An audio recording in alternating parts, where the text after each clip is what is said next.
Hello, Internet. My apologies. Running a couple minutes late today.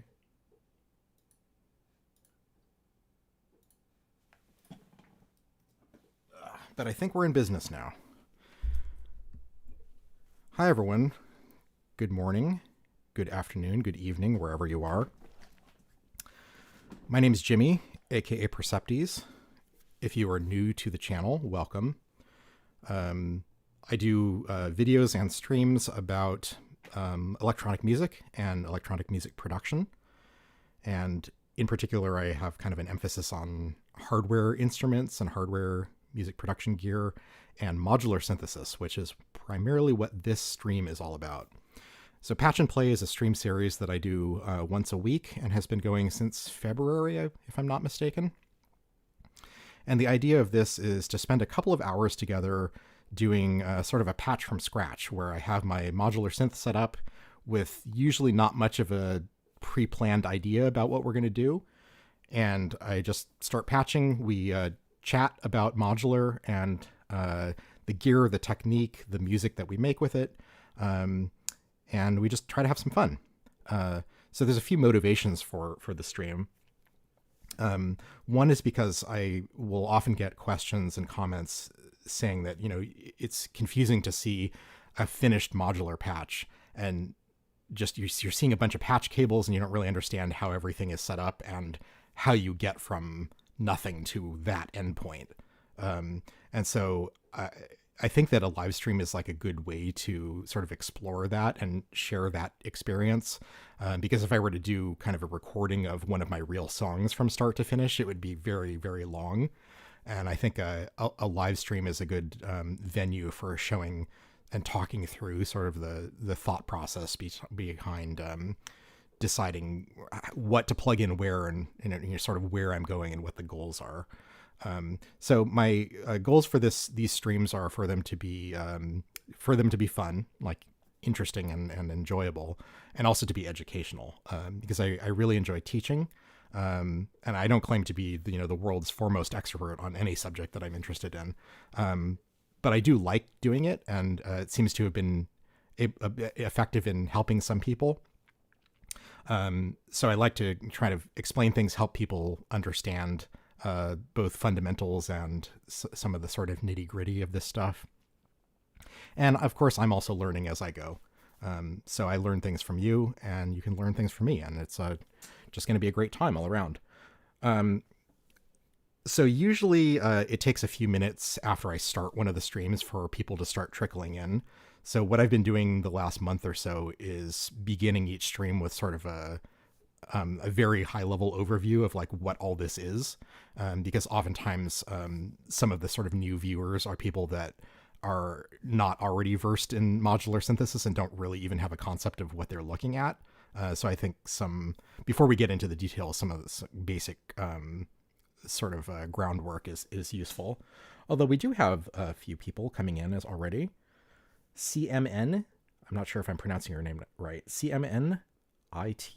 Welcome to the stream. Italy. Oh my goodness. I have never been to Italy, but I would love to go. Looks incredibly beautiful. Yes, yeah. People often comment on the color coding of my modular cases, which we can of course touch on. The fact that I have my modules organized in such a way that all the light colored ones are in one case and all the dark colored modules are in another case. That's not an accident. But yeah, so let me give you the overview. So modular synthesis is a type of synthesis which is making music or sounds from an electronic source, as opposed to a physical instrument like a guitar or a piano, a violin, a clarinet, where you're doing something physical to create the sound. Synthesis is all about virtually sort of creating sound with electronic circuits. Usually people think of a synthesizer as like something that has a piano keyboard and a few knobs and sliders on it. But really the keyboard is just like kind of the interface to the synthesizer. It's how you play notes, and it's like the most common way of interacting with a synthesizer. But a synthesizer is really the guts inside the thing that produce the sound. It's a series of components, either analog or digital, that work together to produce the final sound. And you have some degree of control over how that sound is created via the controls that your particular device exposes to you. But the idea with modular synthesis is that each of those internal components that make up a standard synthesizer is a single physical piece of hardware. So each one of these boxes in the case that you see in front of you is a component of a larger system. And with modular, you have hundreds and hundreds and hundreds and hundreds of different modules that are all kind of in a few different categories in terms of their functionality, but there's a lot of variety for small differences in how they work, so that you can sort of build your own custom instrument that does exactly what you want, that's tailored to your preferences, your workflow, and your goals. And so there's a bunch of different things that people do with modular synthesizers. The kind that I have here is like sort of a groovebox style, where I have everything that's required to do a full piece of music just in these cases. So I have multiple sound sources, multiple audio processing tools like filters and effects, sequencers, sources of modulation signals, modulation processing, various utilities, all kinds of stuff. So if you'll know this if you've watched videos on my channel before, but if not, you can take a look after the stream, that I do performances where I'm performing live a piece of music using this stuff. And so the way that the modules communicate with each other is patch cables. So they've got these little 3.5 millimeter jack cables, and it just sends electricity between them. You plug one thing into another thing, and it sends electricity along that cable, and that's how they communicate and how you build up a sort of a larger system. And I'm just noticing my module is not screwed in well here.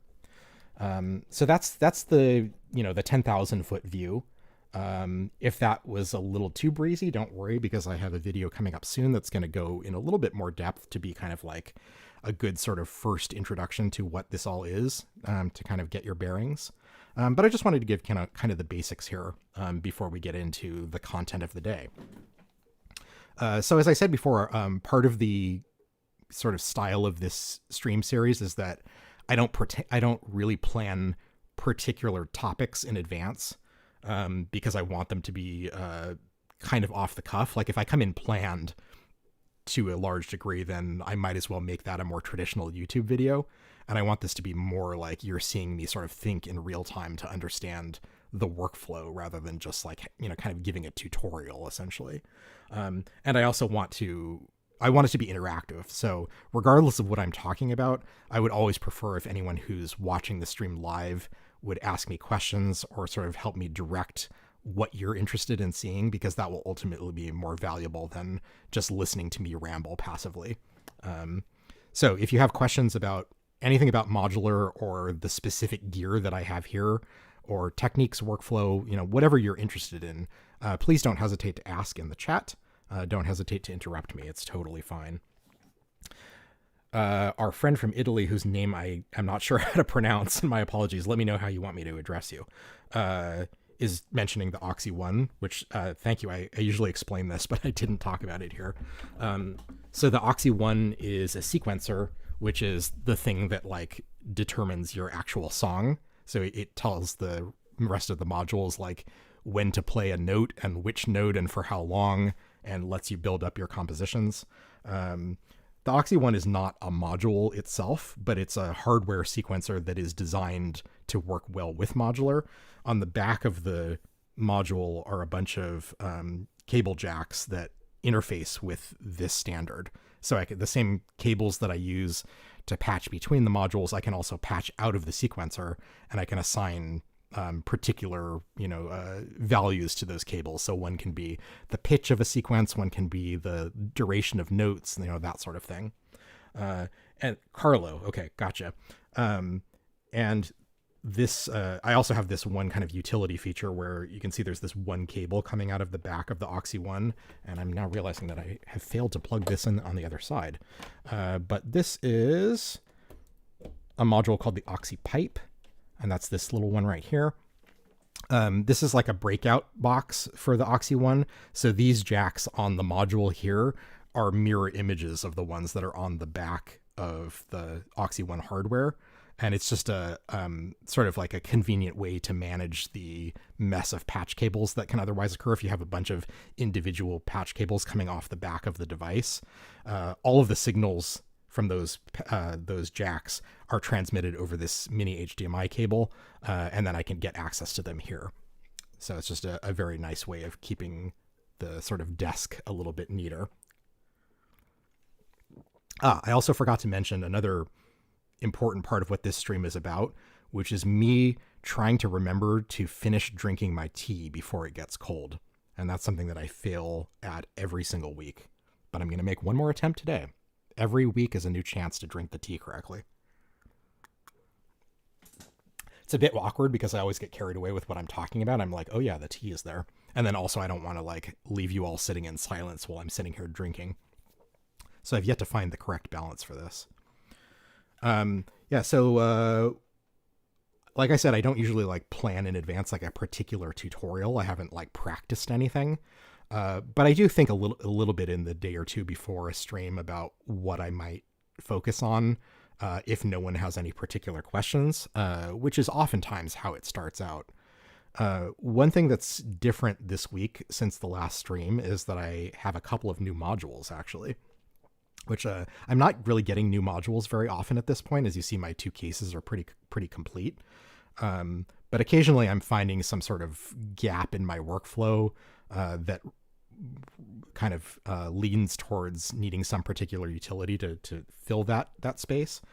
So two that have come in since the last stream. The first one is this black module in the small case in the front. Let me zoom in on the pod. This guy right here, Hive from Vostok Instruments. This is a stereo mixer. And so that's it's specifically for audio. So in modular, generally you can treat audio and control signals sort of interchangeably, because to a module, everything is just an electrical signal. And so you can generally do both. But certain modules are actually designed specifically for audio or control signals. And Hive in particular internally uses AC coupling, which means that it will remove any DC component from an electrical signal. And so it really only works for audio. You can't send control signals through it. So this is a 4-channel stereo mixer. You got each channel in a row here, where each channel has a left and right input, a gain control, which is for adjusting the level of the volume, and then there's a pan control, which for like a mono signal will determine like whether that, where that is in the stereo space, whether it's more in the left or the right ear, essentially. And for a stereo signal, it'll kind of offset the volume of the left and right signals to kind of change the balance between the two. Then there's a master stereo output, so you're essentially mixing up to 4 channels into one output. And then there's also CV control over the pan position, so you can patch in a modulation signal here and sort of automate the movement of these pan knobs. And then, of course, it like you would expect, it also normals the left inputs to the right ones. So you can patch in a stereo signal to a channel, but if you just have a mono signal and you patch it into the left input, it'll automatically copy that to the right input so that you get a mono signal that is centered in the stereo field, assuming that your pan position is in the center. So the reason I got this is actually timely, because there was a post on the modular subreddit not long ago where someone was asking, actually I'm not sure, it might have been r/Eurorack, which is kind of funny that there's like a subreddit called modular and then there's another one called Eurorack, and I don't think it's really a big enough population of people that we need 2 different subreddits for it, but nevertheless there are 2. And I think there was a post on the Eurorack subreddit where someone was kind of asking about mixing workflows and wondering like how do people record their modular creations. And the reason why it's a complicated question is because there are many ways to do it in terms of like what gear you use for mixing and recording. And then also you may have different goals, like whether you're mixing for a live performance, like if you're, at a venue or something, or if you're recording, oftentimes you'll want to record individual audio tracks for each of the instruments in your song. And so that way you can do mixing in your software later on to sort of get the levels correct and do EQ and whatever else you need to do for like a sort of a polished recording. And so in my particular case, I've only ever had one mixer, which is this big guy in the bottom right. This is Zermixa by Noise Engineering, which is a 8-channel stereo mixer with 2 stereo send return buses for effects processing. And this is really great. I've been using this for a few years, and it's done the job exactly as I need. The downside with it is that it's an all analog mixer, and it does not have dedicated output jacks for each channel. So the only way you can do direct recording of each individual channel is by copying the signal prior to inputting it into the mixer and sending that direct signal into your DAW. But then the downside of that is that you're not capturing the audio related changes that you make during a performance. So if I'm playing a song and I, drag a fader up and down, if I'm capturing the direct audio of that channel pre-fader, that detail of my performance is lost. So there's technically a solution with that with Zermixa, which is that it has MIDI in and out. So I, in theory, could multiply all of the channels, send the direct pre-fader outputs to my audio interface and record them in the computer, perform here, and then also send the MIDI control data about what I'm doing during the performance to the DAW for recording, and then later in post-production, like sort of recreate my fader movements by reinterpreting that MIDI data and assigning it to the individual recorded tracks. So personally, that's not something that I want to spend my time doing. And so I've made the intentional sort of trade-off to sacrifice the ability to get good, easy multi-track recordings for the immediacy of performance. So in my modular performances, the stuff that you see on my YouTube channel, all I'm recording is a single stereo output from the modular. Like the main stereo out of the mixer goes into the Intellijel IO, stereo IO up at the top right there. And then that has connects to 1/4-inch cables on the back of the modular case, which then go into my audio interface on the computer. So the benefit is that I don't have to worry about all the fiddly bits of getting these multi-track recordings, and I don't have to worry so much about my tendency towards perfectionism of, like, after I record something, wanting to fiddle with it in the DAW forever to get a perfect recording. I feel compelled to do that when I have the ability to do it. And it can be a problem because, like, I get really obsessed with wanting it to be just right. And by forcing myself to not have that ability at all, like, essentially I have to capture it in the moment of the performance, and I have very limited control about kind of how much I can correct after the fact. That is kind of the decision that I've made to help me focus more on the ephemerality of modular and patching and musical performance, and focus more on enjoying the process rather than trying to produce some golden artifact that is, a legacy I'm going to leave behind or whatever, which has been, like, psychologically a problem for me in the past. But anyway, long story long, having only one mixer was occasionally a problem if I had something that was like essentially a single track, but actually comprised of multiple sound sources. Like, let's say I wanted to sort of composite multiple oscillators into a single voice that would require a mixer. I would have to use multiple channels on Zermixa for that, and oftentimes I'll actually run out of channels because I'm usually doing 4 channels of drums, a bass, like a lead sound, a plucky sort of ARP sound, a pad, and then that's already 8 right there. So if I needed to do mixing beyond that, then in my case, as it was before, my only ways of audio mixing were to use my quad VCA, which has 4 channels, but these are mono. So if I had something that I wanted to make stereo or pan in a stereo mix, I would have to sort of use 2 channels for left, 2 channels for right, and do sort of like clever but awkward routing to kind of try to get some things centered and some things only in one channel. And then I also have the 2 quadrats, which are these ones in the 1U rack with the 4 knobs. Oh, sorry, I was looking at the wrong case, but my quad VCA is over here. That's the one that I would sometimes use for mixing. And then, yeah, these quadrats I have one in each case with the 4 knobs. Those can also be used for audio mixing, but again, it's like a series of input outputs that are all mono. So getting a stereo mix in that is not really possible. So that's what the Hive is for.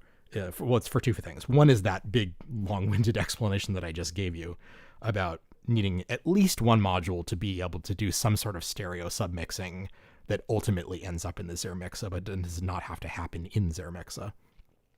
The other reason I got this is because my only 3U mixing modules were Zermixa, which is huge, and Quad VCA.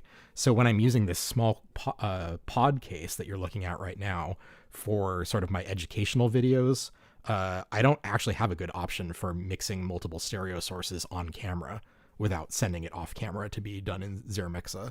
So that was another reason why I got this, is that it's going to be useful for my educational videos where I'm sort of doing demonstrations of a technique or a patch or whatever. And I really realized this because was it a week or 2 weeks ago now?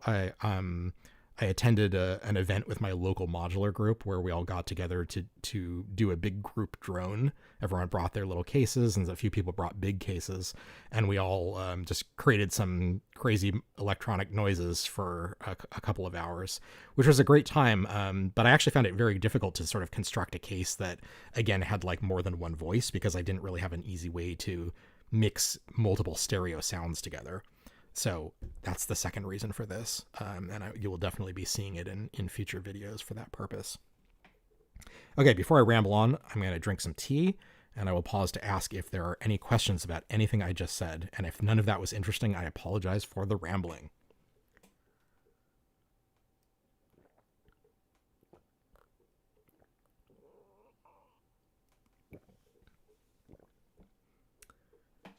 Okay, then let me zoom in on the other case, and I will tell you about the other new module, and then after that we will get to some actual patching. Oh, let me also make sure. Oh, I don't have a cable plugged in. I was thinking I need to charge my Oxy 1, but I think it'll be fine for the stream. Let me just turn it off while I'm not using it. So the other new module since the last stream is Intellijel Amps, which is this one right here with the 2 sliders.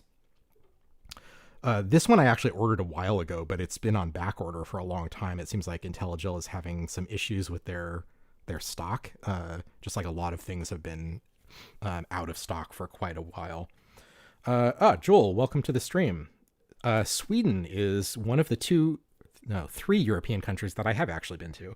In fact, Stockholm was my very first trip outside the United States. So I'm glad to say that I have, in fact, visited your beautiful country. And Stockholm was incredible. I think it was great because I didn't actually know much about it in advance. And so I didn't even realize kind of like the nature of kind of being on the water in the archipelago with like all of the waterways present in the city, which I think is a really beautiful part of, what's the word? Sort of like municipal design, I guess. Like being near water is very calming and peaceful. So I think it's a really great location for a city. Yeah, sorry, tangent. So amps. So this is a dual VCA. I ordered it a while back, and there was a song that I did, I want to say maybe February on my channel. There's a video called Free, F-R-I-E. And that was kind of like a melodic techno sort of track that I did. And one of the things I did in that song was I used Blades, this multi-mode filter from Mutable Instruments, for the filtering the bass voice, and part of the performance involved changing the drive mode with this little tiny trimmer, which there's a drive control that allows you to overdrive the filter, and the type of drive can be changed between sort of like a soft clipping and a wave folder, which kind of is just like degrees of distortion intensity. And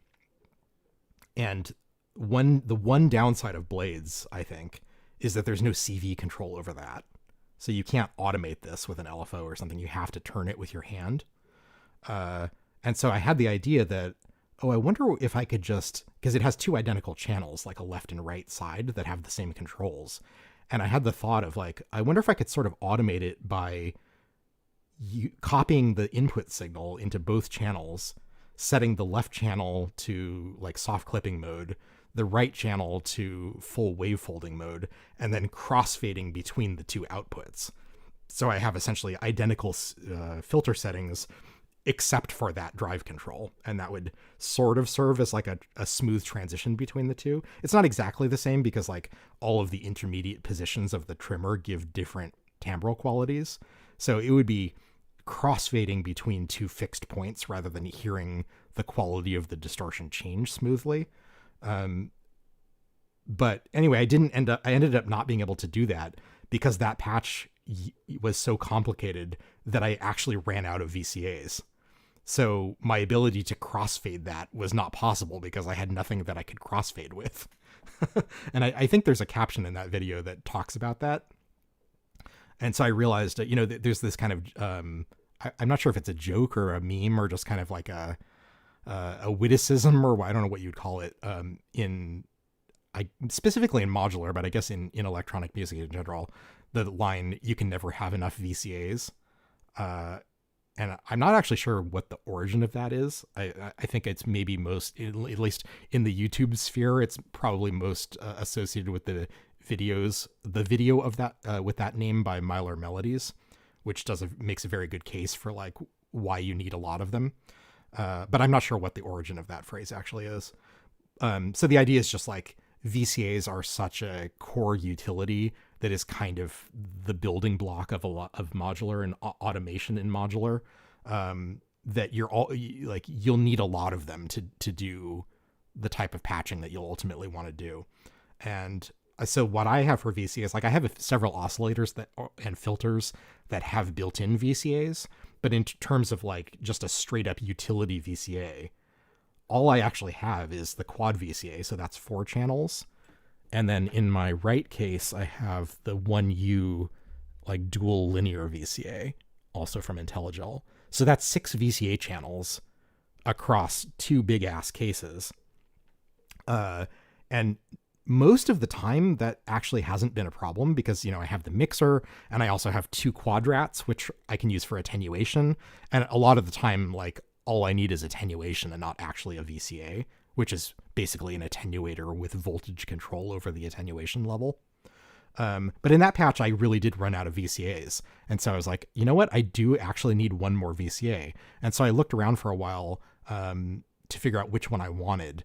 Because, as you can see with modular, like one of the constraints is because it's physical and not software, you have to get physical objects that actually fit in the cases that you're installing them into. And so I can't just buy something that doesn't fit with my current setup. If I do, I either have to get a new case to expand the overall setup, or I have to take something else out. And so I forget what the setup was at the time I was considering this, but amps turned out to be a great solution because it's only 6 HP, which is exactly the amount of space that I had. And also it's got some sort of unique features that my other VCAs don't. And for some reason, I have just lost the connection to my screen, which is showing me the chat. So let me try to restart that real quick. Hold on one second.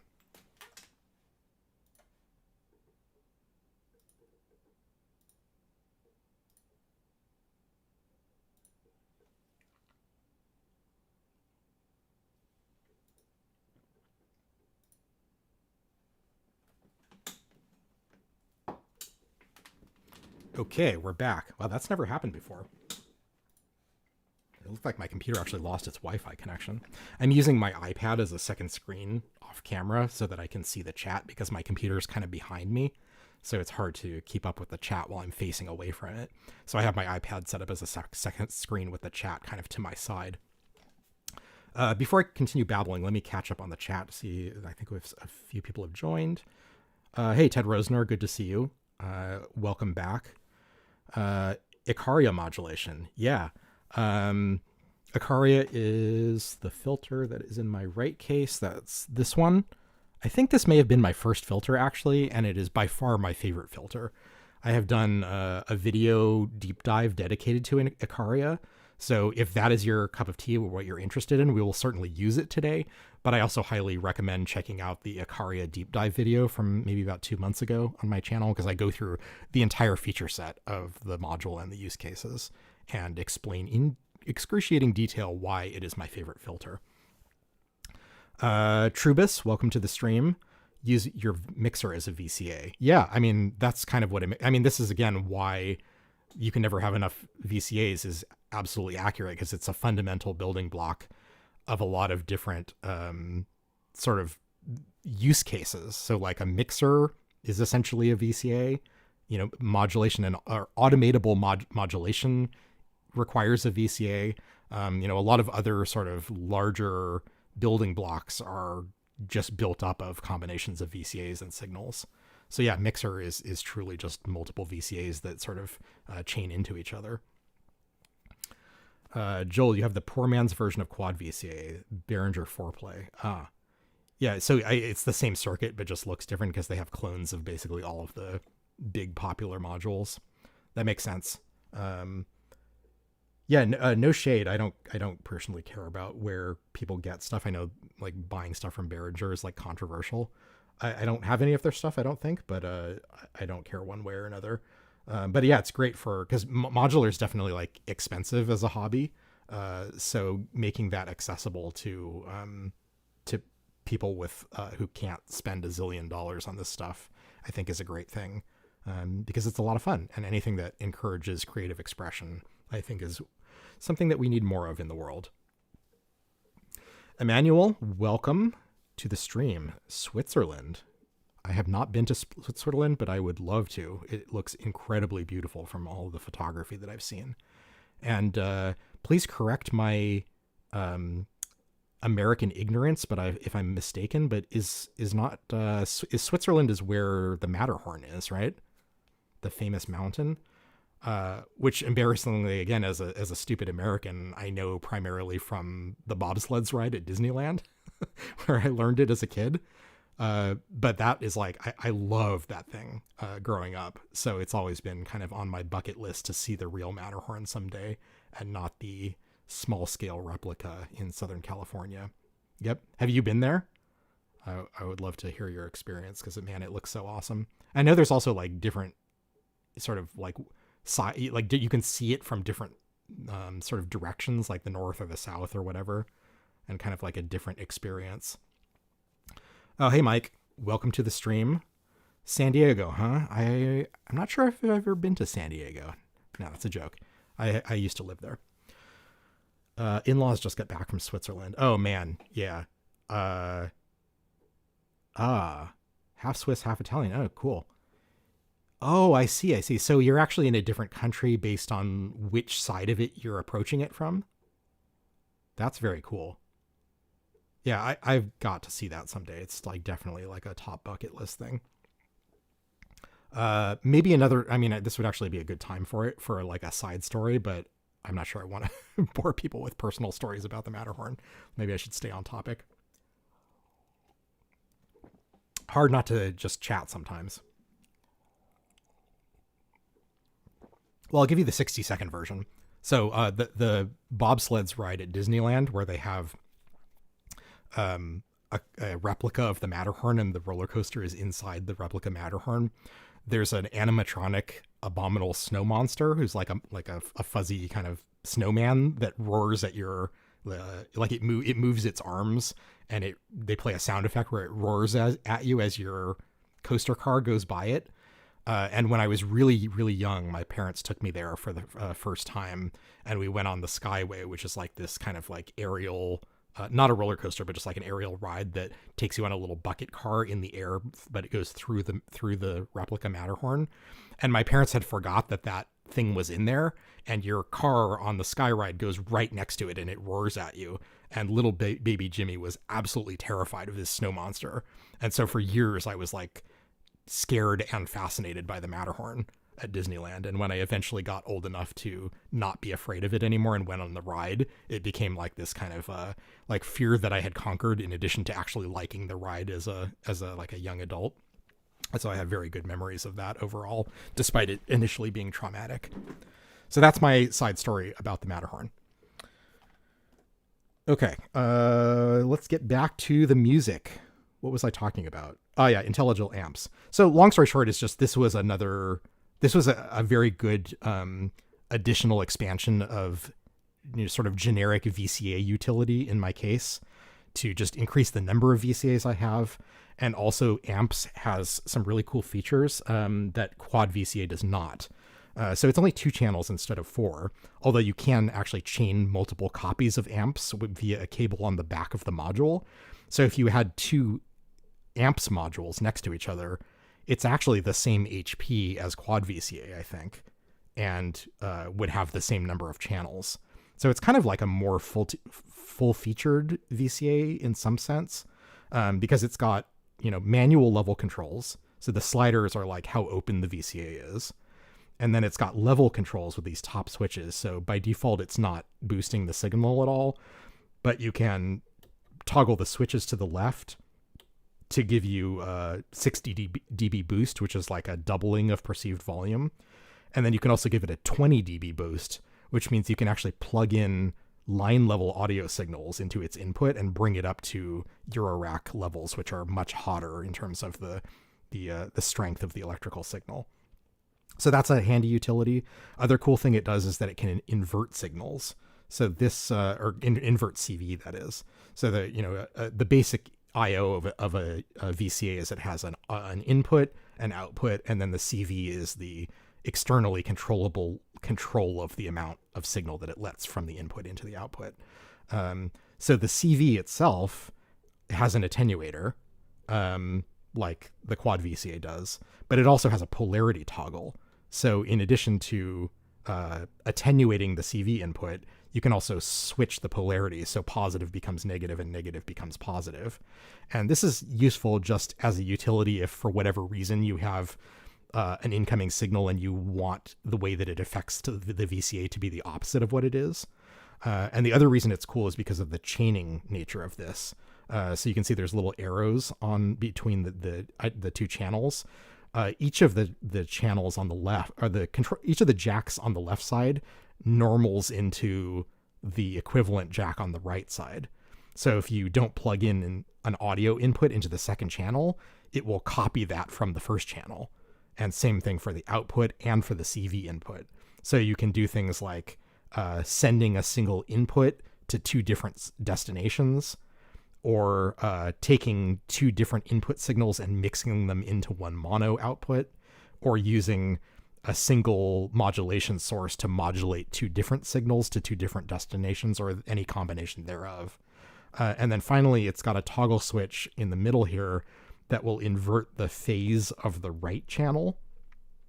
And this is useful because with a certain combination of connections, this becomes a ring modulator. By combining the 2 channels and using some degree of phase cancellation. I'm going to be doing a video on that topic directly in probably 2 weeks. So I'm not going to go into detail about it now, but that's just another cool feature of amps that the quad VCA by itself cannot do. So only benefit of, I guess there are basically 2 benefits of quad VCA over amps. One is that you get double the number of channels with a single module. So, fewer power headers, fewer things to buy. I think overall it's cheaper to buy 1 quad VCA than it is to buy 2 amps. And also the quad VCA has a control that allows you to change the response of the CV input. So it can smoothly morph between an exponential and a linear response to the CV signal. Which amps does not have. But in any case, that's why I got that one. And I was just playing with it for a few hours yesterday when it arrived. And I'm pretty excited because this is exactly the kind of nerdy stuff that a true modular geek would love. Because it's just like, it doesn't do anything flashy, but it opens up a lot of possibilities because of its sort of different cases as a utility. Oh, hey, Brees. Good to see you. Appreciate you always stopping by. Brees is my buddy, works over at Your Analog. You may recall in the last couple of months, I've done a couple of videos on some Euro analog modules, and Brice has been very helpful in helping me get those going. So yeah, what time is it? Oh man, we've been talking for 45 minutes already and I haven't patched anything. That's kind of embarrassing. I hope you all are not bored. But yeah, I feel like I had a lot to talk about today because of kind of the two new modules, both of which had a, I guess, somewhat interesting backstory to why I wanted them. So for anyone who's joined since I did my initial spiel, that's a hard word to say. In these streams, I would always prefer that what we do in our time together is directed by what the people who are here live want to see, rather than me just rambling on my own and trying to make stuff up. So if you have any questions about anything related to any of this, or you want to see like a patch involving a specific modules, or a specific technique, please let me know. I'm happy to entertain such requests. And in the absence of that, I do have an idea of something that I was thinking about, because I did actually reorganize the light case a bit in the last week after I got the amps module. It's mostly the same as it was before, except Marbles, the random sampler up here, used to be in the bottom left corner, and these first three modules from Shakmat, the Bard Quartet, the Bard Quartet Expander, and the Sum Diff used to be where Marbles is, and some of this other stuff got shuffled around. I think Vice Virgo was down in this corner also. So I kind of rearranged things a little bit to try to have Marbles kind of more in my sort of clock source section next to Pamela's Pro Workout, and also so that I could fit all of my filters and VCAs and envelope generators in sort of the same section. So you can see now that I have in the center, I have stages and quadracs, which are both envelope generators. And then on either side of them, I have one VCA and one filter. So this kind of allows me for like to have sort of like the standard subtractive synth patch chain, or a few of them really, because there's several VCAs and several filter inputs and outputs, and several, the capability for multiple envelopes at the same time. So this is kind of just like that center for modulation filtering and whatnot. And I'm just trying this out. Modular is like, one of the things that you modulate in modular is the modules themselves, not just the signal that you use in your patching. So this won't be to everyone's taste, but, for me as someone who likes sort of the tinkering aspect of it and the puzzle solving of like trying to get the optimal setup with everything, fitting geometrically in this sort of Tetris style way, then finding different combinations to figure out like the best ergonomics of what should be where, both in terms of like, do they physically fit in the case? And also, does it make sense ergonomically in terms of where the patch cables are likely to be, that I'm not patching from the far left side of the case to the far right side of the case very often, or just cognitively, like when I think about the flow of the signal, like where do I assume a particular utility would be located? So trying to sort of balance all of those things to get the right kind of optimal setup is, super, super nerdy, but is part of what appeals to me about all of this. And I assume for anyone in the audience, there's probably at least a few of you that feel similarly about kind of the puzzle solving aspect of this. But anyway, so this is my latest iteration of that. And while I was doing this, I was thinking about which of these modules do I use the least often. And I think that the expander to the Bard Quartet, which is the 4-channel quantizer from Shakmat, I actually can't even remember using this. Like maybe I used it when I first got it to like test it out, but I may have never used it in a patch. I think anytime I buy a module that has an expander, I think I've always gotten the expander more or less. I guess that's not universally true because Quadrax has an expander that I don't have. But in this case, I did get the expander, and just assuming like it would be useful, because it really feels like it should be part of the base module. Like I don't know why they made this an expander, because what it does is on the base module, there's there's jacks for trigger and gate. There's a trigger output and a gate input. The trigger output will send a trigger whenever the note on the associated channel changes. So that way you can just take a single CV signal for pitch and automatically, you send that to an oscillator's volt per octave input, and then you automatically get a trigger to trigger, the start of a note on a VCA sort of subtractive standard signal flow, without having to have a dedicated clock source for that. So, but on the base module, there's only one trigger output, even though there's 4 channels, and you have to assign which of the 4 channels you want that trigger output to be generated from. So the expander adds 3 additional trigger outputs so that you have a dedicated one for each of the 4 quantizers, which to me seems like that should have just been built into the base module. And so I guess it's interesting that the fact that I have basically never used that, I think actually demonstrates the fact that maybe you don't need all of those trigger outs all the time. So I guess Shakmat was smarter than I was in terms of deciding what was essential and what wasn't. But it also may just be, my specific use case of the Bard Quartet, because I do use external sequencing. And so maybe people who use, only in-rack sequencing and have a stronger need for always using multiple channels of the Bard Quartet would find that to be more valuable. Anyway, so what I wanted to do today, unless someone has something else that they would like to see, is to try to take advantage of that and actually use all 4 channels of the Bard Quartet, including all 4 channels of its expander. So I think that's what we will do in terms of patching. And I'm going to finish my tea because it's getting very close to cold.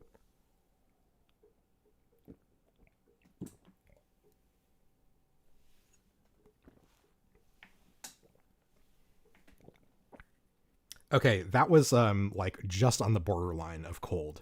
But I'm going to consider that a win because that's the closest I've gotten to finishing my tea before it's straight up room temperature. Yeah, MIDI Man, welcome to the stream. It's a great expander for anything generative, but otherwise maybe not as important. I I don't necessarily disagree. I guess I'm not sure I would associate it with necessarily generative or not. I think it has more to do with whether you have or want a dedicated clock source in addition to your CV source for pitch. At least for that particular feature, because that's the trigger out that I was explaining. The other thing it has that I didn't mention is that it has this gate input jack, which again, there's only one of, and it's assignable to one of the 4 channels on the base module, but then the expander adds gate inputs for the other 3 channels. And that I've used even more rarely, but if I'm remembering right, I think that the gate input can be used for track and hold. So essentially if you assign the gate input, then it'll expect a high or low voltage on that jack, and it will only listen to the input on the associated channel when the gate is high. So you can kind of use it to turn off the quantization in a sort of patch programmable way. And then I think they did a firmware update of Bard Quartet where the gate input can be toggled between track and hold and sample and hold. So in the track and hold works like I described, where it's continuing to follow the quantization as long as the gate is high. And then the sample and hold works like how you would expect, where it continues to sort of do its normal quantizing thing when the gate is low. And then if you send it a high voltage, it will fix the output on whatever note was selected at that moment, even if the input continues to change. So I guess that can be just used for sample and hold in a sort of general sense, except for usually sample and hold you want to be, the sort of typical use case of sample and hold is a white noise source where you're using it to grab sort of stepped random values. And this is a little different because you're grabbing quantized values. So yes, the values are random in a sense. It's not necessarily random. It's really more about what did the source happen to be providing at that moment. But there's fewer values that it can be because the input is processed into, a discrete set of possible outputs. So I guess it would just be a way of kind of holding a note longer. I can imagine, let's say you have a sequence of CV values coming, an 8-note sequence or something. And then you have a gate signal that just randomly kind of turns on and stays high for a few notes duration and then lets go. And then what you essentially get is like a little bit of variance in your melodic pattern, so that occasionally a note gets held for several beats worth of time before the next note proceeds. And then you might get into sort of like polymetric sort of patterns. So I guess that's kind of the most straightforward use case of it that I can think of, but I've just never done that. So we could try doing that today. That's definitely something we could do. Okay, so let's start patching, because it's already been like an hour and I still have not patched a single thing. I'm so sorry. Let's do a quick audio test. I'm just going to plug in. Yeah, comparator. I've got my comparator, the compare 2 from your analog over here. I'm just going to patch in Castor and Pollux into the output real quick, and let me know if you can hear this and how loud it is compared to the sound of my voice. So that's a pretty nasty sound. My apologies. There we go. So that's kind of a baseline volume level for a fairly loud sawtooth sound, or I guess that's a pulse wave. So let me know, does that sound okay? Are you able to hear me over the sound, and neither my voice or the synth are too loud? Because what I hear is not always what you hear. So that's a good baseline to set that up, and then let's get patching. So let's patch, I don't know, does anyone have an opinion about where the CV source for Bard Quartet should be? We could use marbles. We could use Pamela's Pro Workout. I could send kind of more dedicated programmed sequences from the Oxy 1. Is it kind of loud? Okay, let me turn it down a little bit. I think, yeah, so if anyone has a preference for what they'd like to see as the source of voltage values, I am all ears. But just because it's the easiest to patch, I guess I'll start with marbles and we can change it up. So marbles is, let's get it into kind of sort of default settings, which I think it more or less is. So marbles will give us 3 channels of sort of CV sequence that is suitable for pitch. Actually, what we should do before is figure out what oscillators we're going to use and then tune them. So let me get my long green cables. I like to use green cables for CV signals. And I'm just going to plug these into the 4 outputs of Bard Quartet. And we're going to pick some oscillators. I hope these are long enough cables even. I might need longer cables now that Bard Quartet is all the way over on the left like that. Can we reach Castor and Pollux? Yeah, just barely. Let me use one of my really long cables though.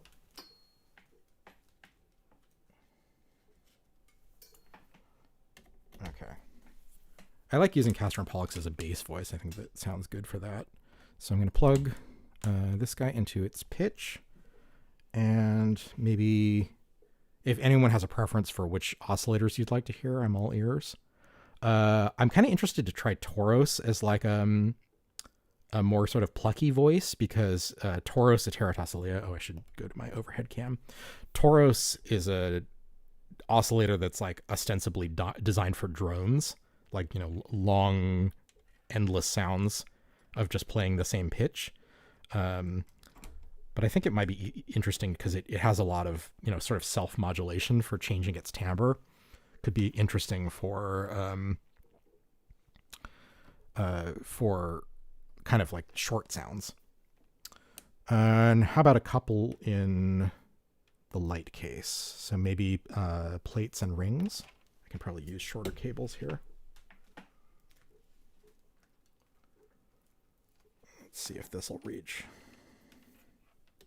Yeah, so second channel will go into the volt per octave on rings, and the first one into plates.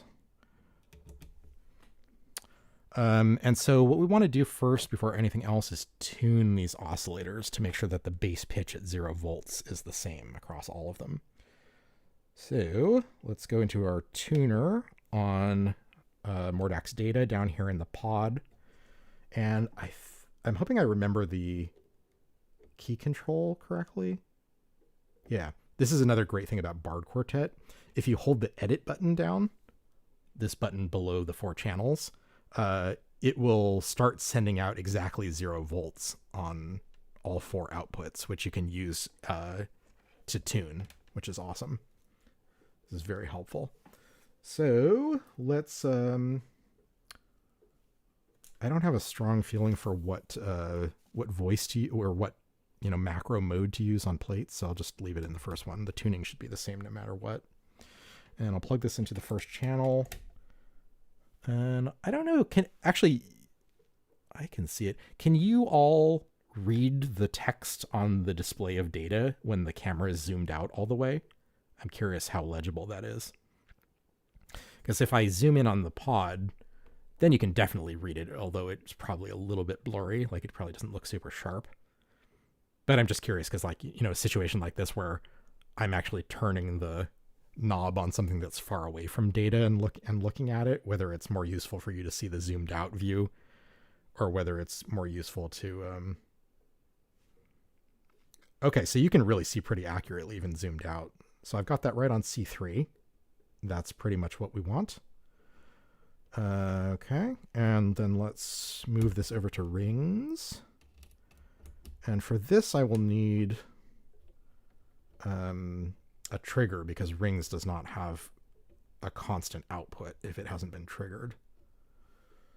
So let's quickly patch in a trigger signal to get some pitches going. Why am I not seeing anything?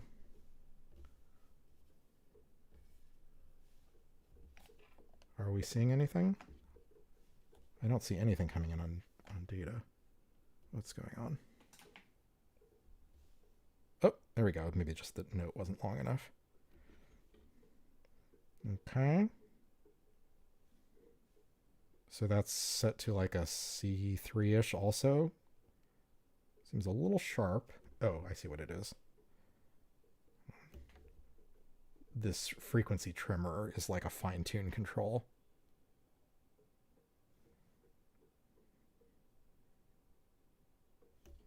Turn the brightness up. I should probably be hearing this. It's a little bit of a... You don't see anything when it's zoomed out? No, okay, well, I mean, this is not super... I mean, you probably understand what I'm doing anyway. It's not super interesting to see it. Basically, I'm just like changing the frequency knob and listening to the frequency of the audio on data, which is supposed to give me a display of like what pitch it is. I think we might have to fine tune that by ear because I'm not getting a consistent signal on the meter there. Okay, our third voice was Tauros. Let me get this to kind of a baseline position of knobs, and we'll listen to the output. And that's at G3. So we need to go down a fifth to get to the same baseline pitch. We might want to have these separated by an octave.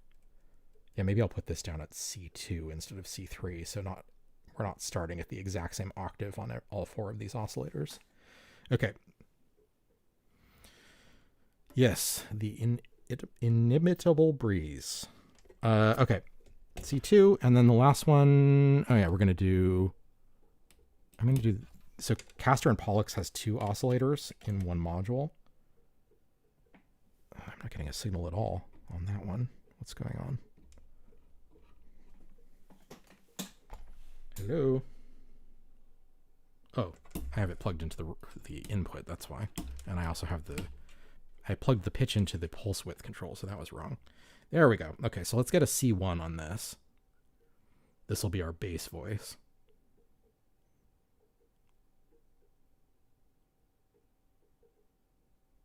For some people, this is a real drag, like having to do the tuning. Oh my god, yes, you've made it. You've hit the big time. People know who you are. I'm waiting for that moment myself where I see someone in the wild and they're like, oh, it's Perceptes from YouTube. That has not happened. At least I don't think so. Okay, let's get a signal here too. We want our saw wave Because this has 2 oscillators, so you need to tune both of them. The second one on the right is like an offset of pitch based on the first one. Like they both have dedicated pitch inputs, but if you only patch in the pitch on the left side, then the right side sort of copies it, and the position of the knob, the frequency knob, is like an offset from the pitch of the left one. Okay, we appear to be tuned, but we will see for sure once I plug these into the mixer. So let's send plates into channel 1 of our mixer, and I'll unmute it. Okay, so now we can check again. That still sounds pretty loud. I'm gonna turn the volume down on the mixer while we're just kind of droning away, plugging things in, so it doesn't get annoying. And I'm just gonna plug stuff straight into the mixer for now, but we may change the signal flow to patch these through filters. I think we almost certainly will. And someone earlier asked about using Icaria as a filter, so we can do that too. In fact, let's do that straight away. I guess I should really use, so I'm going to patch Tauros straight into, because Tauros is mono, so I'm going to patch that straight into the mixer. And I'm going to patch, we'll patch Castor and Pollux through Icaria, because that's a stereo filter, so it would be a waste to just put a mono signal through it when we have a stereo one. Is Mordak's data still made? Yes, absolutely. At least to my knowledge. What I will say about Mordak's data is I think it succeeds for lack of a better option, because there are some things that I really dislike about it, and they seem to have stopped working on firmware updates for it and have kind of just gone into radio silence about it, which I think is a real bummer, because it's like, it's close to ideal, but it's just got some things that they just won't fix, which is really annoying. Let's see, there's that last voice. Are we hearing that? Let me mute this. Why do I not hear anything? Oh, I didn't plug the output of Icaria into anything. That will do it. So here we go. Output, stereo output of Icaria into the 4th channel. That's actually quite quiet. So I guess because it's, well, we'll see. We'll have to do some level matching. But okay, all 4 of our voices are working. So what I was going to say about Mordak's data, I think the most common complaint about this thing, there's 2 big ones. One, it doesn't have a screensaver. So you're constantly burning this screen away, even when you're not using it. And there is like kind of a workaround for that. If you go into, let me zoom in. If you go into the oscilloscope mode, and then you hold down the right button at the top, it goes to a secondary screen of options. See the text at the top changed, and there's this min mode thing. So if you turn off all of the displays and then you press min mode, then it blacks out the screen. Like normally you'd be seeing whatever traces you set up there, but just with the grid removed.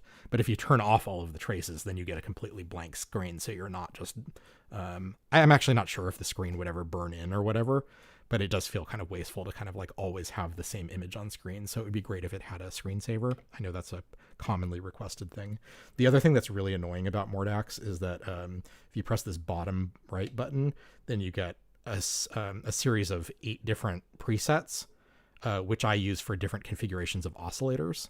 Like my sort of mnemonic for this is that the 1 through 4 are for tracking audio signals, and 5 through 8 are for tracking CV signals, and the number corresponds to how many of the traces I'm using.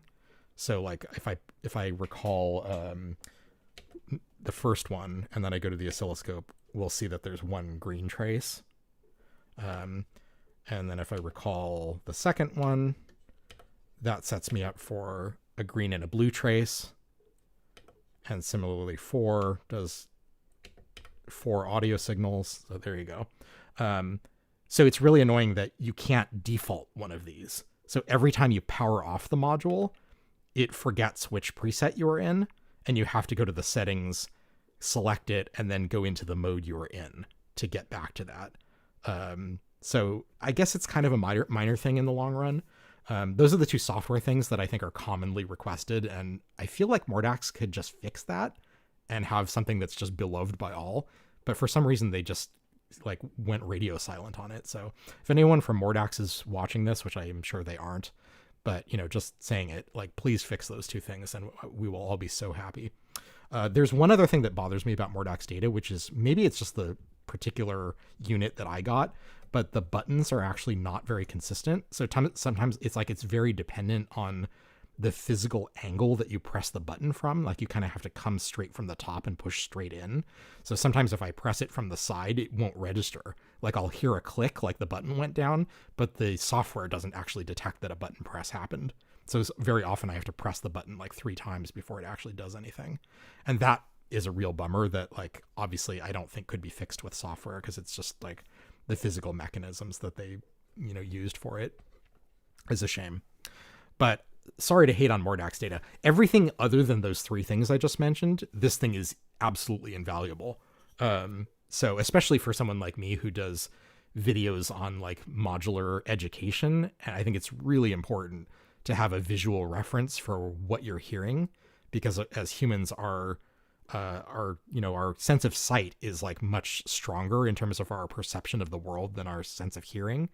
So I think it's much easier as a learning tool to see a visual representation of what's happening than to try to sort of understand it conceptually as you listen. So for teaching and especially for people that are new to modular or new to synthesis, like having a visual tool is so handy for just learning and understanding what's happening in your patch.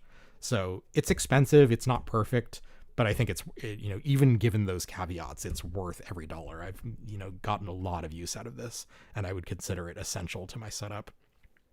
So that's my good and bad things to say. And again, sorry for the tangent, but actually, no, you know what? I'm not sorry, because someone asked about this, and I would always rather, discuss what you want to know than whatever nonsense I was doing. Yeah, noise engineering stopping the silver panels. That is a bummer. I think it's very likely that someone will start producing silver panel replacements for noise engineering. Like there's the company Mork Modules, who does black panel, like secondhand panels or I guess third-party panels for things that only sell in silver. And I assume those are very popular for people that care about the color scheming. And almost every stream I do, someone comments about the fact that my right case has silver 1U modules.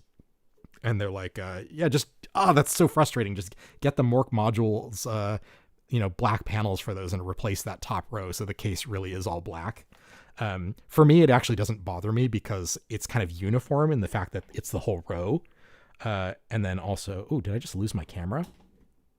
Are you guys seeing my video feed? Oh, the battery ran out. I forgot to plug this in. Wow, we're having some real technical difficulties today. I'm sorry. Give me 1 second. I'm going to plug my AC adapter into the camera.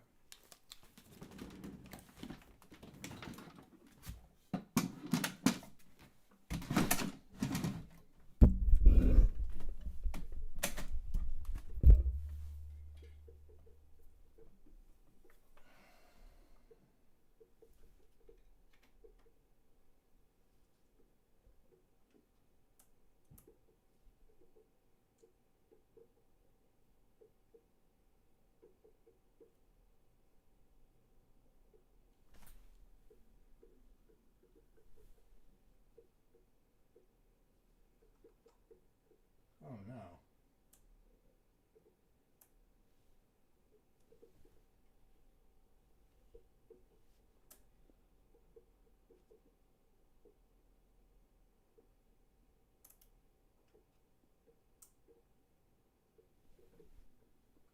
Okay. We good? Oh boy.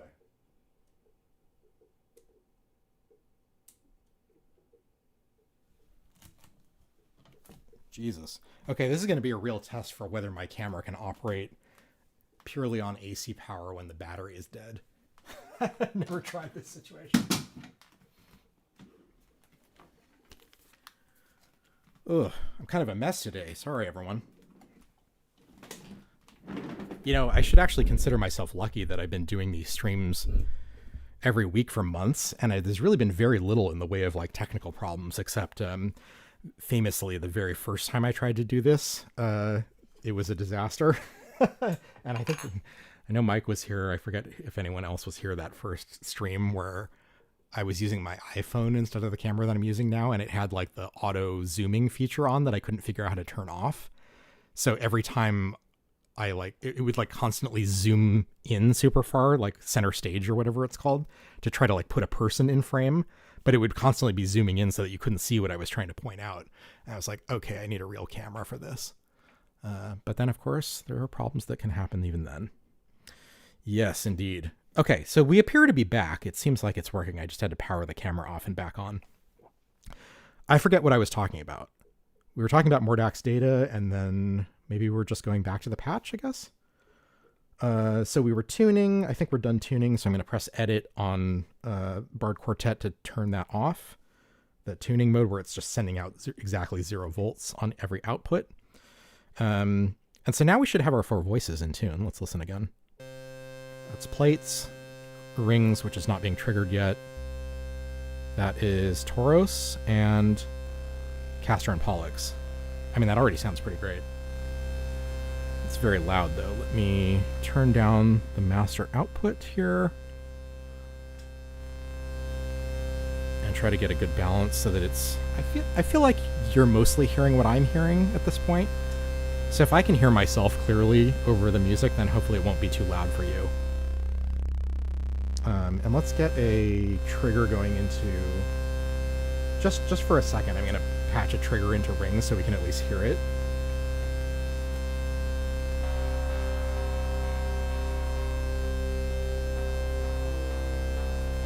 Okay.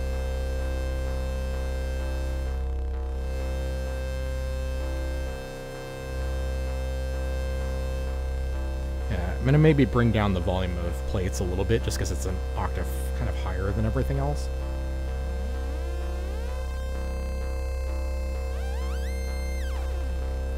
I don't want it to be too grating before we start doing any filtering. Okay, I think that sounds okay. Please let me know if it sounds worse or to you than it does to me, either volume-wise or just whatever.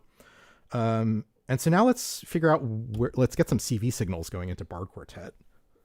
Let me also do a time check. Okay, we've got about 40 minutes. I like to kind of try to cap these around 2 hours so I don't tire myself out too much, and also we don't overextend people's interest. But yeah, let's send, so we can definitely get 3 signals from marbles out of the 3 channels.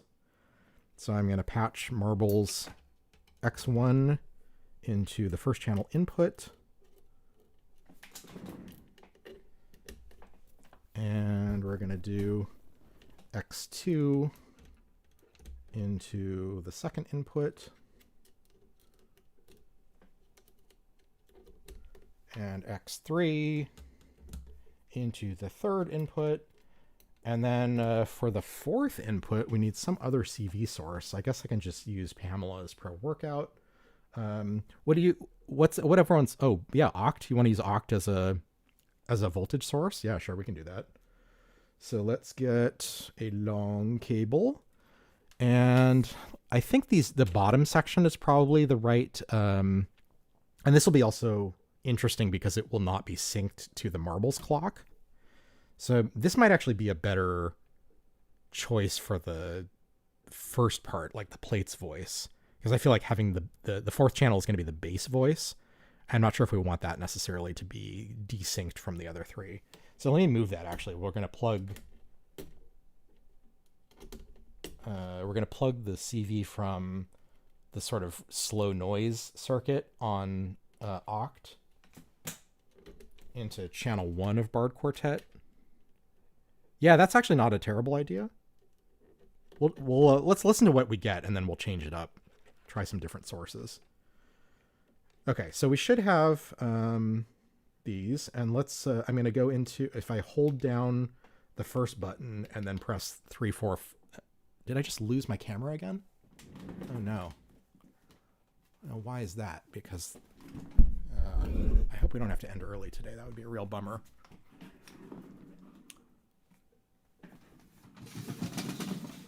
Let's see what's going on here. It seems like I need a little bit of juice in the battery, even when I have it plugged into AC power.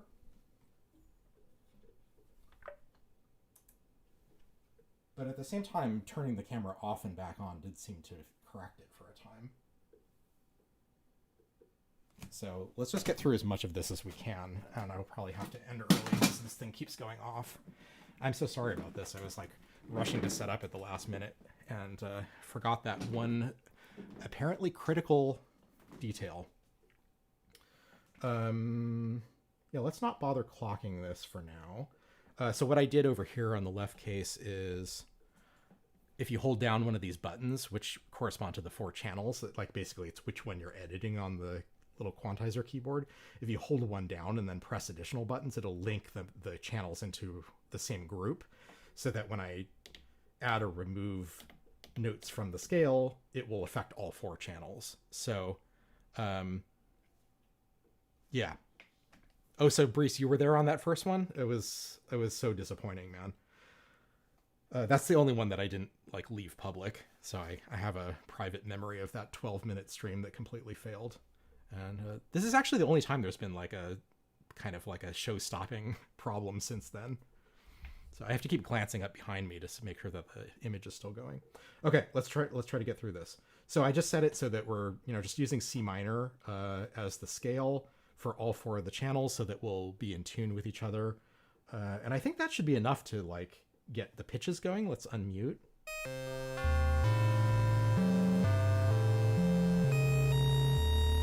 It may not sound good.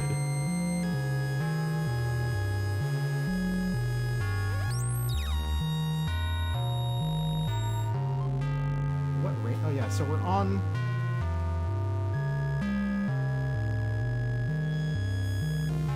I don't think we're going to be making any good music today. Or if we do, it's going to take some tweaking. Okay, so plates is a little high. I think I'm going to change the octave.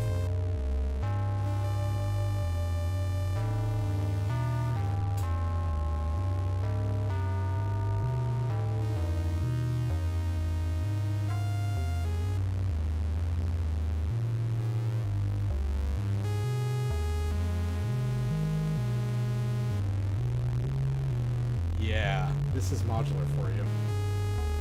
I wonder if we want to go up an octave on channel 4, or maybe all of these, actually.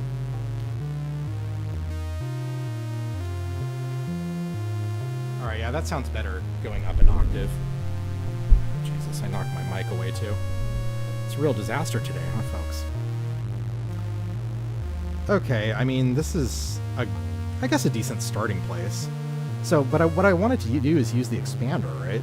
So if I, let me mute it for a second. I think if I remember how to do this. If we press edit, and then I press trigger out, which is this top button on the left, and then I have to do that for all 4 channels, even though with the expander there's a dedicated trigger for each of them. See, now that you can, I'm not sure how well you can see it, but under that C# button, there's a label on the panel that says T out. And basically you have to go into edit mode for each of the channels individually and press that button to tell it that it should be sending a trigger out for that channel. The reason it's assignable like that is because with the base module, you only have one trigger out jack. So you have to tell it which of the 4 channels you want to be the trigger output. And the way they designed it is that even when you have the expander connected and enabled, you still have to turn them on individually per channel, even though they should basically just be their own dedicated jacks per channel. So anyway, what we should get now, though, is that each of these 4 triggers should be sending a signal whenever the note changes. So I think, even without patching the T side of marbles, we should... let me see, is this cable going to be long enough? Yeah, that should work. If I patch this trig out into marbles, let's listen to... Or sorry. Yeah, listen to that. So now we actually have... let me speed up the rate a little bit.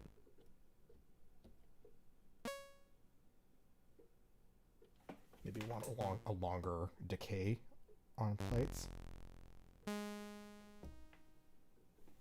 Yeah? See, now we have actually, because Plates has a built-in envelope. So we just send a trig signal into its trig input, then we get, note on-off events. And we're not just droning away all the time. So similarly, we should be able to do the same with rings. I mean, rings, I guess, actually, technically, we don't have to do this. Like, we don't need the trigger for rings, because the way rings' internal sort of signal detection works is if you don't have something plugged into the strum input, it will automatically re-trigger with a new, it'll do a new burst of the exciter noise anytime it detects a volt per octave change, which is essentially what Bird Quartet is doing. Like, it's the same idea, just it does it internally for rings. So, but, for the sake of it, using the expander and completeness, why don't we patch it anyway? Can't hurt. I can use a shorter cable. Oh, we lost the signal again. Okay, gotta cycle the camera. What a bummer. Of course, I gotta get up on my little step stool because the camera's way up in the air.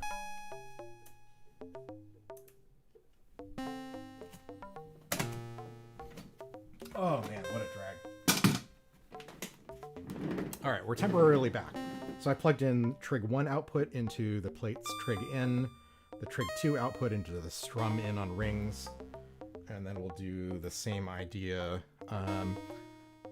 So I guess actually for the third one, Castor and Pollux does not have a built-in VCA and envelope, and Icaria, which we're sending Castor and Pollux into Icaria. Icaria does have a built-in VCA, but it does not have a built-in envelope.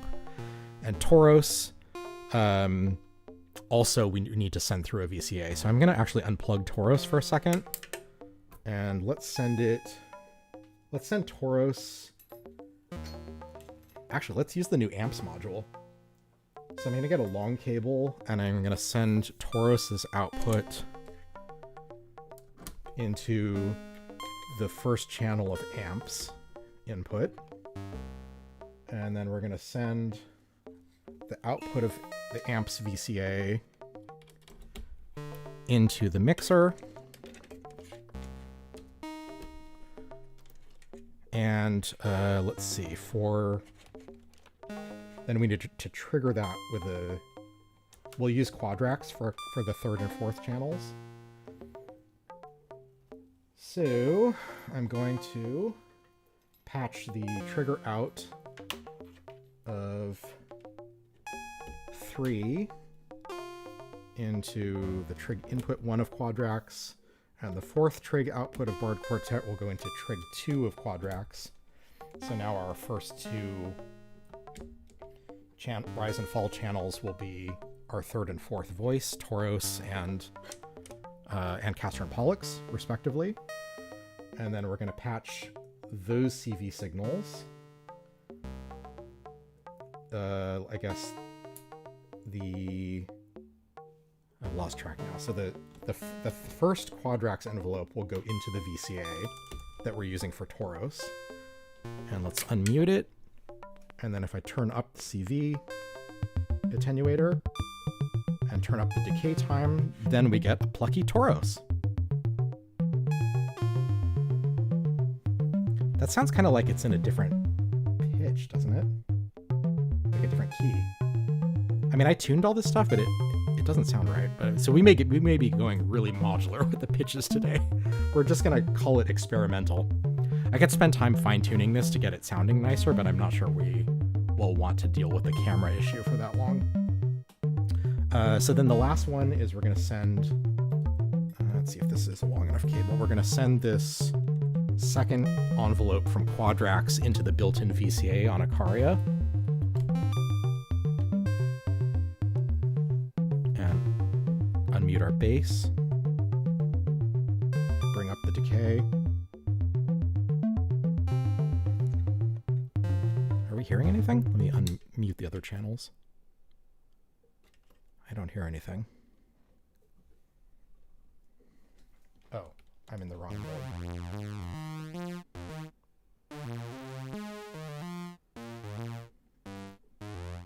Okay, there's the bass voice.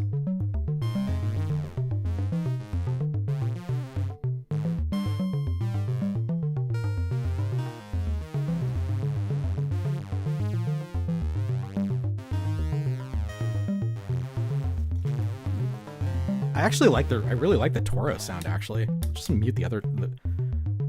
This is just channel 3 by itself. I think that sounds pretty cool. That's like kind of a LPG sort of sound. I don't know, I dig it. And this is just Taurus with default settings, so if we modulate it, we'll get some different stuff.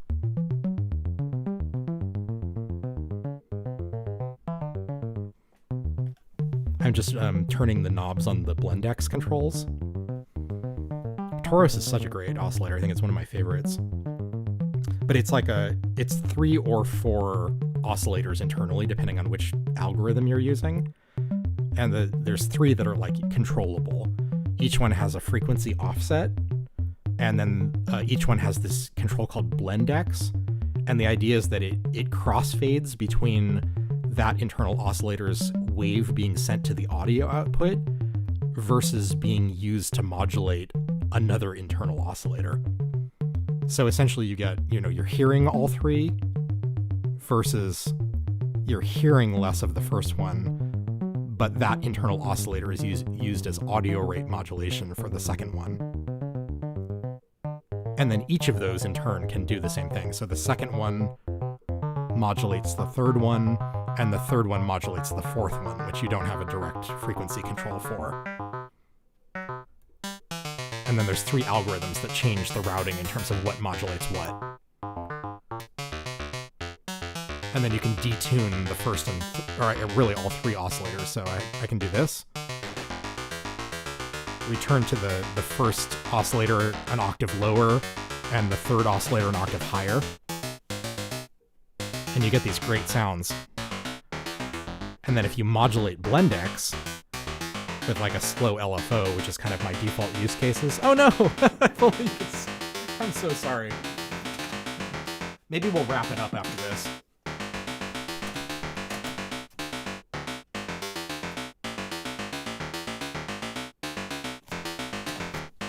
What a nightmare, man. Okay, let me really quickly plug in some LFOs. I'll just use the unipolar LFOs from the Oct Expander, and we'll plug these into the Blendex CV inputs.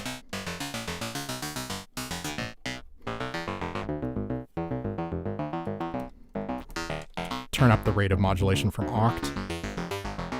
So normally this would be like a drone where the timbre was changing all the time, but I've never tried using it as like a sort of enveloped voice like this, like a sort of a traditional synth voice.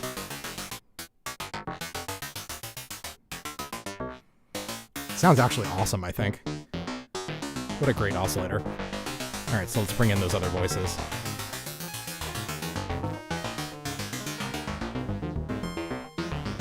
Yeah, this is definitely not in tune. Let me try taking out the other notes so we're just playing C.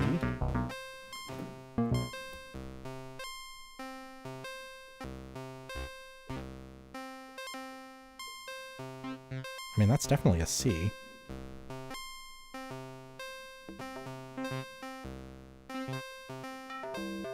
That sounds like a C too.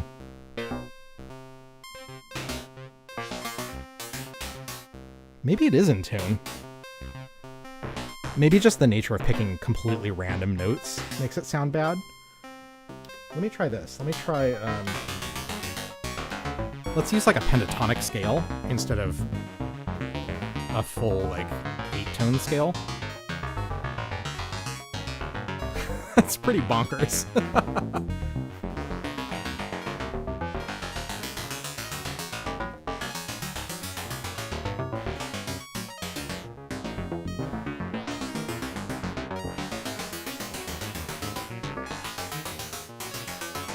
We can also use amps to overdrive the signal on Tauros.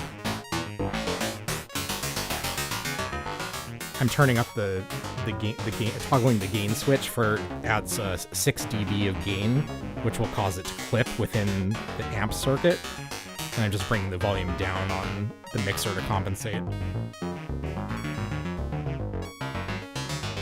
Very video gamey, like these like unapologetically digital voices, where we're doing basically no filtering except on the Castor and Pollux voice.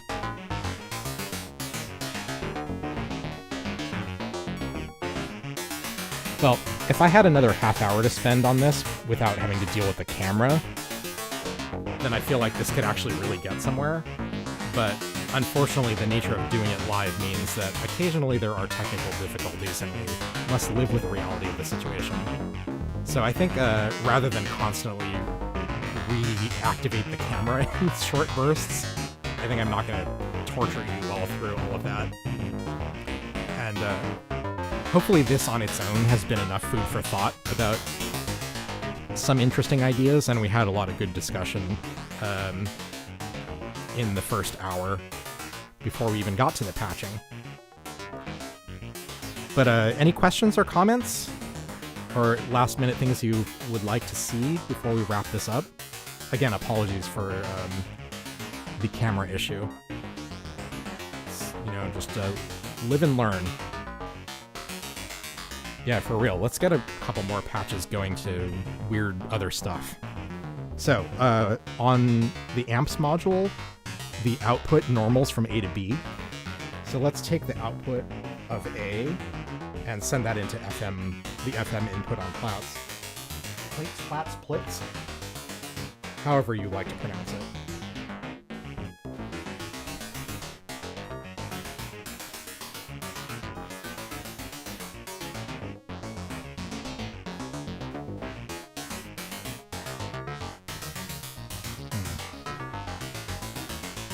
It's a little quiet now.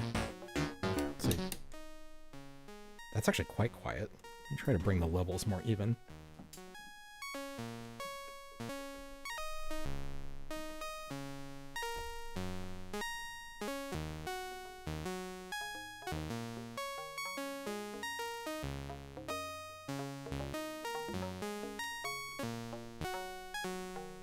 Why am I also only hearing one side of rings? Oh, there we go.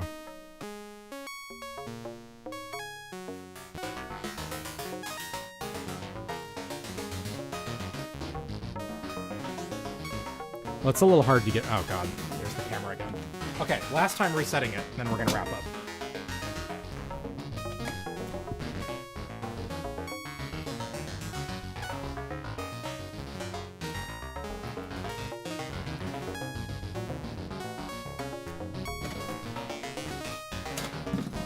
Alright, well, I don't have time to, like, get the levels nicely balanced and get, like, a more pleasing melodic sequence. So... we're going to have to appreciate this for what it is. We did it live, ladies and gentlemen, and NBs. All right, let me turn this down. Now, I feel a little bit ridiculous, like, promoting myself after such a technical disaster of a stream. But for those of you who have been here before, you know usually what to expect. And for those of you that are watching this for the first time, hopefully you got some interesting stuff out of it. Anyway, you can see the value of doing these every week. So I just want to mention that in addition to these live streams that I do every week, I also publish videos regularly, normal YouTube videos, and I do a kind of a mix of different topics. Sometimes I do musical performances where I'm performing a real piece of music on usually the modular system, but sometimes using other gear.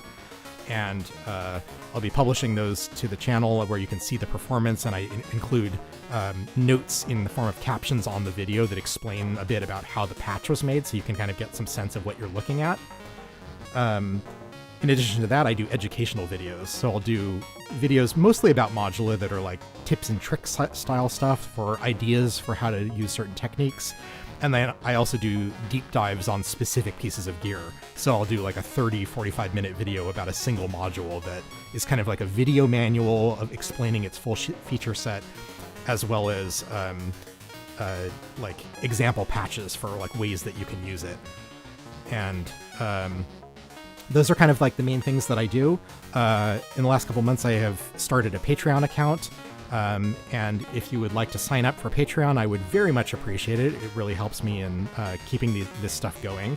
So you can sign up for Patreon for free, which will just give you updates about, news about the channel, and you'll get notifications about like when new content is posted. But if you want to pitch in a few dollars a month, then you'll get a bunch of additional benefits as well, including high quality audio download of any of the musical performances that I post on the channel. You'll get detailed written patch notes for any of the educational videos. So if you watch like one of the tutorial sort of videos or the gear deep dives, and you have that module and you'd like to sort of reconstruct what I did and take it from there for your own purposes, then you'll have a detailed sort of blueprint that you can use with those patch notes. I'll also be posting sample packs occasionally. And I have a Discord chat server that you can join. You can join that for free, but signing up for a paid Patreon tier will give you access to additional channels for other topics. And then actually just today, I launched a couple of new tiers on Patreon, where for a little bit more, you can get a personalized thanks in any of the videos that I uploaded, either in the video description or actually in the video itself at the top, because I'm very, very appreciative of anyone who finds what I'm doing valuable enough to want to support me in a financial way. So anything I can do to make you feel like it's worth it to you, I would be more than happy to do. So thank you very, very much for everyone who was here today, who asked questions and helped give me ideas. And hopefully you found this valuable. I always have a great time doing it. I apologize again about the camera issues. This is a live and learn thing, and I will be very careful not to forget to do that in future videos. But in the meantime, there's a bunch of these, like maybe 15 or so at this point, of previous live streams that are each about 2 hours. And they all have different topics and different patches that we went through. So if you like this format and you found this interesting, go back and check out the replays of the other ones, and I'm sure you'll find some stuff that you'll like. A lot of them we do like more patching. This one was a little bit more like talking and discussion heavy. But there's plenty of like modular geek out and like actually doing interesting patching and sometimes coming up with some actually really nice music. So if you're interested, I will hope that you check them out. And if not, I will see you next week for another live one. Thank you very much, and have a good rest of your weekend.